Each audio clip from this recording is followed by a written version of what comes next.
MA final political science छठा paper भारतीय शासन एवं राजनीति। मित्रों, आज का हमारा टॉपिक है राष्ट्रपति तथा मंत्री परिषद, the president and the council of ministers. संविधान में संघीय कार्यपालिका के संदर्भ में मंत्री परिषद, प्रधानमंत्री तथा मंत्री शब्द केवल 4 अनुच्छेद 74, 75, 77 तथा 78 में प्रयुक्त हुए हैं। आर्टिकल नंबर 74, 75, 77 तथा 78 में प्रयुक्त हुए हैं। कार्यपालिका शीर्षक अध्याय 5 में कहीं यह नहीं लिखा है कि कार्यपालिका शक्ति मंत्री परिषद में निहित होगी। अब एक्चुअली जो लिखा हुआ है वो मैं आपको बताऊं। अनुच्छेद 74 के अनुसार एक मंत्री परिषद होगी जिसका अध्यक्ष प्रधानमंत्री होगा तथा वह राष्ट्रपति को उसके कार्यों के संपादन के लिए परामर्श व सहायता करेगी। ये जो बात अनुच्छेद 74 में लिखी हुई है, मंत्री परिषद के बारे में लिखी हुई है, क्या लिखा हुआ है कि एक मंत्री परिषद होगी जिसका अध्यक्ष प्रधानमंत्री होगा और ये मंत्री परिषद क्या करेगी? राष्ट्रपति को उसके कार्यों के संपादन के लिए परामर्श व सहायता करेगी। ये अनुच्छेद 74 कहता है, 74 कहता है। अनुच्छेद 75 के अनुसार मंत्री जो है राष्ट्रपति की इच्छा पर्यंत अपने पद पर रहेंगे, किंतु इसी अनुच्छेद के द्वारा मंत्रियों को सामूहिक रूप से संसद के प्रति उत्तरदायी बना दिया गया है। अनुच्छेद 75 जो है, आर्टिकल 75 कहता है कि जो मंत्री है वो राष्ट्रपति की इच्छा पर्यंत अपने पद पर रहेंगे, यानी जब तक प्रेसिडेंट चाहेगा तब तक वो रहेंगे मंत्री पद पर। और साथ ही ये भी लिख दिया गया है कि मंत्रियों को सामूहिक रूप से संसद के प्रति उत्तरदायी बना दिया गया है। तो इससे क्या होता है? स्पष्ट होता है कि भारत में संसदात्मक शासन प्रणाली की स्थापना की गई है और राष्ट्रपति जो है देश का प्रतीक है तथा नाम मात्र का अध्यक्ष है। उसकी समस्त शक्तियों का प्रयोग मंत्रिमंडल करता है जो संसद के प्रति उत्तरदायी है। इन राष्ट्रपति नाम मात्र का अध्यक्ष है, उसकी समस्त शक्तियों का प्रयोग मंत्रिमंडल करता है जिसका अध्यक्ष प्रधानमंत्री होता है और ये मंत्रिमंडल संसद के प्रति उत्तरदायी है। मित्रों, राष्ट्रपति की हम वास्तविक स्थिति को यदि देखें, भारतीय राष्ट्रपति की वास्तविक स्थिति का निर्धारण एक अत्यधिक विवादग्रस्त प्रश्न है। इसमें बहुत विवाद रहता है। इस संबंध में प्रमुख रूप में 2 धारणाओं का प्रतिपादन किया गया है। पहला है स्वतंत्र राष्ट्रपति की धारणा और दूसरा है संवैधानिक प्रधान की धारणा। मित्रों, 2 धारणाएं प्रचलित हैं। हालांकि ये बहुत विवाद का प्रश्न है कि भारतीय राष्ट्रपति की वास्तविक स्थिति क्या है, तो 2 इसमें धारणाएं हैं। पहली है स्वतंत्र राष्ट्रपति की धारणा और दूसरी है संवैधानिक प्रधान की धारणा। तो हम पहले स्वतंत्र राष्ट्रपति की धारणा की चर्चा करते हैं। मित्रों, इस धारणा के प्रतिपादक विचारकों का कथन है कि संविधान के द्वारा राष्ट्रपति को जो शक्तियाँ, पावर्स प्रदान की गई है, व्यवहार में वह स्वयं अपने विवेक के आधार पर इन शक्तियों का प्रयोग कर सकता है। यानी जो पावर्स उसको दी गई है, एक्चुअली वो उनका प्रयोग कर सकता है। ऐसा मानना है स्वतंत्र राष्ट्रपति की धारणा वाले विचारकों का। अनुच्छेद 53 का पहला उपबंधित करता है कि संघ की कार्यपालिका शक्ति जो है राष्ट्रपति में निहित होगी तथा वह इसका प्रयोग इस संविधान के अनुसार या तो स्वयं या अपने अधीनस्थ पदाधिकारियों के द्वारा करेगा।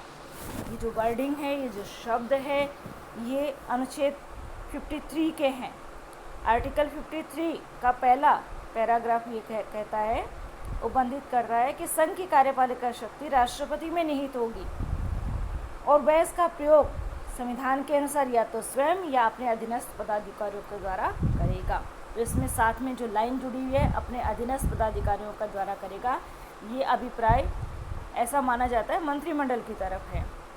इसी प्रकार आर्टिकल 74 उपबंधित करता है, राष्ट्रपति को अपने कार्यों का संपादन करने में सहायता और मंत्रणा देने के लिए मंत्री परिषद होगी जिसका प्रधान प्रधानमंत्री होगा। देखिए, मंत्री परिषद का कार्य क्या बताया है? राष्ट्रपति को उसके कार्यों का संपादन करने में सहायता और मंत्रणा देना, और इस मंत्री परिषद का प्रधान प्रधानमंत्री होगा। इन अनुच्छेदों के आधार पर प्रथम श्रेणी के विचारकों का कथन है, प्रथम श्रेणी यानी स्वतंत्र राष्ट्रपति की धारणा वाले विचारकों का कहना है कि राष्ट्रपति मंत्रिपरिषद की सलाह मानने के लिए बाध्य नहीं होगा और राष्ट्रपति चाहे तो वास्तविक शासक बन सकता है। इसी तरह से ये प्रश्न उठता है क्या राष्ट्रपति को अनुच्छेद 74 के उपबंध मानने पर बाध्य किया जा सकता है? क्या राष्ट्रपति हर स्थिति में अपने मंत्रियों की मंत्रणा मानने पर बाध्य है? तो इसका उत्तर है कि ये विचारक ऐसा नहीं मानते हैं। एक विचारक हुए ग्लेडहिल, उन्होंने कहा है, इस बात की पर्याप्त संभावना है कि राष्ट्रपति बिना संविधान का उल्लंघन किए ही तानाशाह बन बैठे। ये चूँकि राष्ट्रपति को जो शक्तियाँ मिली हुई है वो स्वयं उनका प्रयोग कर सकता है, ऐसा जो विचारकों का मानना है, तो ग्लेडहिल ने यह संभावना व्यक्त की है कि राष्ट्रपति बिना संविधान का उल्लंघन किए ही तानाशाह बन बैठे। प्रारूप समिति के जो हमारे वैधानिक सलाहकार थे श्री BN राव, वो लिखते हैं कि संविधान राष्ट्रपति को ऐसा कोई वैधानिक उत्तरदायित्व निश्चित नहीं करता है कि वह मंत्रियों की मंत्रणा के आधार पर कार्य करेगा। वह किस सीमा तक ऐसा करने के लिए बाध्य होगा, ये परंपरा का विषय है। श्री BN राव जो हमारे संविधान सभा के वैधानिक सलाहकार थे, संविधान निर्मात्री सभा के सलाहकार थे, तो उन्होंने लिखा है कि ऐसा कहीं कोई स्पष्ट नहीं है, कुछ लिखा हुआ नहीं है कि राष्ट्रपति जो है वो मंत्रियों की मंत्रणा के आधार पर कार्य करेगा। ये इस पर डिपेंड करता है कि वो ऐसा मानने के लिए कहाँ तक बाध्य होता है, और ये एक परंपरा का विषय है। हमारी संविधान सभा के अध्यक्ष और हमारे पहले राष्ट्रपति डॉक्टर राजेंद्र प्रसाद का भी यही मत था। उन्होंने कहा था, अनुच्छेद 71 जो है ये नहीं कहता कि राष्ट्रपति को मंत्रियों की मंत्रणा माननी ही होगी। 74 का वन, अनुच्छेद 74 का वन जो है वो ये नहीं कहता कि राष्ट्रपति को मंत्रियों की मंत्रणा माननी ही होगी। इसी तरह से डॉक्टर राजेंद्र प्रसाद ने 28 नवंबर 1960 को भारतीय विधि संस्थान में इंडियन लॉ इंस्टीट्यूट में भाषण के दौरान भी इस तथ्य की ओर ध्यान आकर्षित किया कि संविधान में कोई ऐसी सुनिश्चित व्यवस्था नहीं है जिसके अनुसार राष्ट्रपति अपनी मंत्रिपरिषद के परामर्श के अनुसार कार्य करने के लिए बाध्य हो। यानी उनका विचार था कि ऐसी बाध्यता राष्ट्रपति को नहीं है कि वो जैसा मंत्रिपरिषद कहेगी वैसा ही करे। इसी प्रकार KM मुंशी जो हमारे संविधान सभा के माननीय सदस्य रहे हैं, अपनी रचना powers and functions of the president में लिखते हैं कि भारतीय राष्ट्रपति को एक संवैधानिक अध्यक्ष से अधिक निश्चित और सकारात्मक भूमिका प्राप्त है। राष्ट्रपति की कुछ शक्तियाँ उच्च मंत्रिमंडलीय है और उनके संबंध में मंत्रिमंडल कोई परामर्श नहीं दे सकता। कहने का तात्पर्य यह है, जैसा कि KM मुंशी ने अपनी पुस्तक में लिखा है, कि राष्ट्रपति मंत्रिपरिषद की सलाह को मानने के लिए बाध्य नहीं है। उसके पास ऐसी पावर्स है जो मंत्रिमंडल से भी उच्च है, यानी मंत्रिमंडल भी उनमें कोई परामर्श नहीं दे सकता है। भारत के राष्ट्रपति पद का मूल्यांकन करते समय हमें भारतीय संविधान के कुछ विशेष तथ्यों को भी मित्रों ध्यान में रखना चाहिए। ये तथ्य हैं, संविधान में लिखित प्रावधान, इस पद की निर्वाचित प्रकृति, भारत की संघात्मक व्यवस्था और संविधान की सर्वोच्चता। इन तथ्यों की मित्रों हम अवहेलना नहीं कर सकते और इनके आधार पर कहा जा सकता है कि भारत में राष्ट्रपति की स्थिति वैसी ही नहीं है जैसी कि ब्रिटेन में सम्राट की है, और कुछ परिस्थितियों में संविधान के संघात्मक लक्षण को बनाए रखने के लिए राष्ट्रपति के द्वारा स्वविवेक के आधार पर कार्य किया जाना चाहिए। तो ये पहला जो विचार है, ये उन विचारकों के विचार थे जो ये मानते हैं कि जो राष्ट्रपति है वो मंत्रिपरिषद की सलाह मानने के लिए बाध्य नहीं है। स्वतंत्र राष्ट्रपति की धारणा इनका विचार है। अब हम बात करते हैं संवैधानिक प्रधान की धारणा। यानी कुछ विचारक ऐसे हैं जो कहते हैं राष्ट्रपति स्वतंत्र प्रधान नहीं है, वो संवैधानिक प्रधान ही है। इसमें वो कहते हैं, यद्यपि संविधान राष्ट्रपति को स्पष्ट शब्दों में मंत्रिपरिषद का परामर्श मानने के लिए बाध्य नहीं करता, किंतु फिर भी संविधान में प्रयुक्त वाक्यांश से यह स्पष्ट है कि उसे ऐसा करना ही होगा। जैसा कि विचारक कहते हैं, ये बात ध्यान में रखी जानी चाहिए कि उसे अपनी शक्तियों का प्रयोग संविधान के अनुसार करना है। इन शब्दों के प्रयोग का अर्थ यही है कि वह संवैधानिक शासक मात्र रहेगा। विचारक कहते हैं कि वो संवैधानिक प्रधान मात्र है, उसे संविधान में लिखी हुई बातों का पालन करना होगा। संविधान सभा की प्रारूप समिति के अध्यक्ष डॉक्टर अम्बेडकर ने इस संबंध में कहा, राष्ट्रपति की वही स्थिति है जो ब्रिटिश संविधान में सम्राट की है। वह राष्ट्र का प्रधान है, कार्यपालिका का नहीं। वह राष्ट्र का प्रतिनिधित्व करता है, उसका शासन नहीं। वह साधारणतया मंत्रियों के परामर्श को मानने के लिए बाध्य होगा।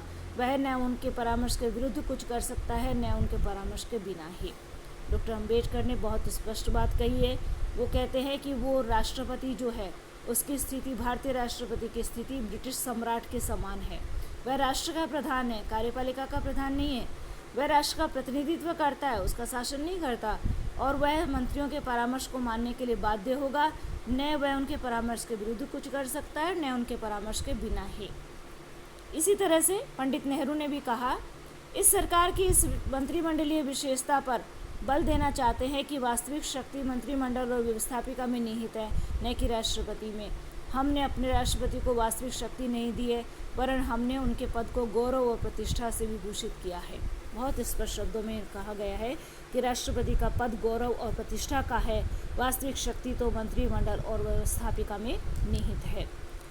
संविधान सभा के ही अध्यक्ष और हमारे प्रथम राष्ट्रपति डॉक्टर राजेंद्र प्रसाद ने कहा था, संविधान में ऐसी कोई बात नहीं है जिसके कारण राष्ट्रपति मंत्रिमंडल की सलाह मानने के लिए बाध्य हो।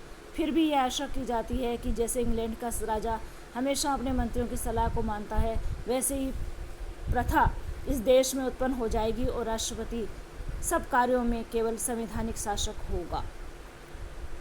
वास्तव में भारतीय संविधान द्वारा जिस संसदात्मक शासन व्यवस्था की स्थापना की गई है, उसके अंतर्गत राष्ट्रपति एक वास्तविक प्रधान हो ही नहीं सकता। संसदात्मक शासन में कार्यपालिका व्यवस्थापिका के प्रति उत्तरदायी होती है, अतः व्यवहार में कार्यपालिका शक्ति का प्रयोग उन्हीं व्यक्तियों के द्वारा किया जा सकता है जो व्यवस्थापिका के प्रति उत्तरदायी हो। और व्यवस्थापिका के प्रति मित्रों कौन उत्तरदायी होता है?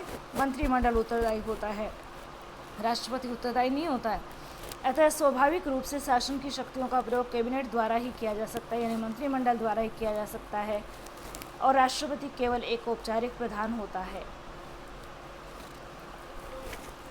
इस प्रकार मित्रों हम निष्कर्ष रूप में कह सकते हैं कि सामान्यतः राष्ट्रपति एक संवैधानिक अध्यक्ष ही है और अत्यंत विशेष परिस्थितियों में उसके द्वारा किन्हीं मामलों में अपने विवेक का प्रयोग किया जा सकता है। इस संबंध में श्री H.M. जैन लिखते हैं कि राष्ट्रपति की शक्तियों का प्रश्न कानूनी निवारण एक राजनीतिक प्रश्न है तथा इसका उत्तर कानूनी अथवा संविधान के प्रश्नों पर उतना निर्भर नहीं करता जितना व्यवहारिक राजनीति की परिस्थितियों पर निर्भर करता है। ये परिस्थितियां हैं संसद के विविध पक्षों की स्थिति तथा उनका नेतृत्व, राष्ट्रपति और प्रधानमंत्री के मध्य परस्पर संबंधों की स्थिति, तीसरा है राष्ट्र की स्थिति, चौथा है जनमत की स्थिति। उदाहरण के लिए यदि देश में बाहरी आक्रमण या आंतरिक अव्यवस्था के कारण आपात की स्थिति हो, प्रधानमंत्री एक निर्बल व्यक्तित्व वाला व्यक्ति हो और उसे लोकसभा में बहुत कम ही बहुमत प्राप्त हो, तो निसंदेह जनता संरक्षण और निर्देशन के लिए राष्ट्रपति की ओर उन्मुख हो सकती है, विशेषकर यदि राष्ट्रपति सुदृढ़ चरित्र वाला और प्रभावशाली व्यक्ति है। लेकिन सामान्य परिस्थितियों में द्वितीय श्रेणी का प्रधानमंत्री राष्ट्रपति पर छाया रहेगा। तो अंततः यही सिद्ध होता है कि भारतीय राष्ट्रपति राष्ट्र का प्रधान है, राष्ट्र का गौरव है, राष्ट्र की प्रतिष्ठा है। आज के लिए इतना ही। धन्यवाद।